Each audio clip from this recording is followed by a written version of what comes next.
What is going on, everybody? For those who don't know, I go by Philly Mike, and this is the Philly Talk Podcast. If you are new to the channel and love talking Philly sports every single day, hit that subscribe button. Now, we not in our normal spot, but today there's breaking news, so it's not too good. But before I tell you that, go ahead and smash that like button. Appreciate it. But we just released cornerback Trevor Williams, and we also waived center Keegan.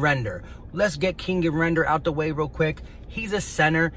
We got an abundance of offensive linemen with bringing Jason Peters back, knowing we're going to have Brandon Brooks back next year. The play of Matt Pryor, who can have a role on this team, Jack Driscoll, Prince Tega. So I understand waiving a guy like Keegan, where if he does pass through waivers, we can possibly put him on the practice squad if there's something in him. Don't forget about the guy Sua Opeta, who was in our practice squad and we brought up because we did not want to lose him. So we have an abundance of offensive linemen with young talent. They're not ready to start now, but they're young. A guy like Jeff Stoutland can really get them going. But let's get to the bigger news. Cornerback Trevor Williams. Like I said, right when the season broke, I did a video on it. A lot of my new subscribers haven't seen it because I came a long way since the end of 2019 season, but we went ahead and signed Trevor Williams 2 future contracts. What that really is saying is we want to have a hold on this player. We want to give him a future contract, see where he ends up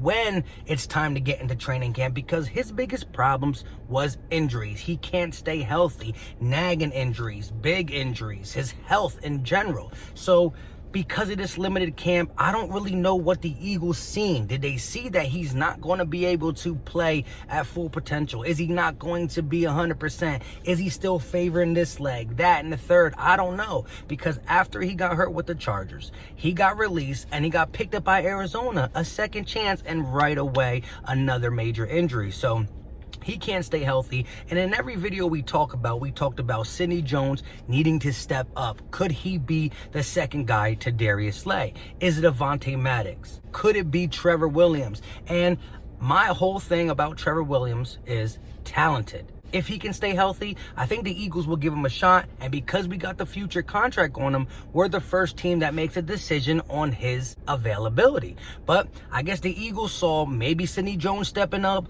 Maybe they like Avonte Maddox. Maybe they're still thinking about adding a corner like Logan Ryan.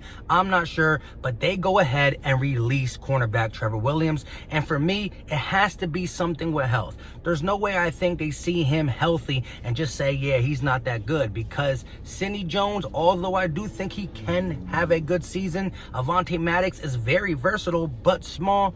I think Trevor Williams, if healthy, would have been a good option, but there gotta be something holding them back for the coaching staff, the medical staff, the scouting department, to really see that he's not going to make it and make the decision the first day that the rookies can report to camp. Something happens with a guy like Trevor Williams. Maybe that undrafted rookie free agent safety who's going to play cornerback, Graylin, who I will be doing a video on him soon, is making some noise. Maybe the first day of camp, he just opened some eyes. I don't know what it is, but they decided that Trevor Williams is not going to be able to make the team. And with that being said, he's out of there. So now we really got to count on a rookie Graylin, Rasul Douglas, Avonte Maddox, Sidney Jones to play that number 2 role. And if Tim Schwartz lets Darius Slay follow, I'm not saying make him shadow if the guy goes into the slot, but if he lets him follow left or right, the number 1 wide receiver, Sidney Jones, Avonte Maddox, Rasul Douglas, whoever's on the opposite side will have an easier job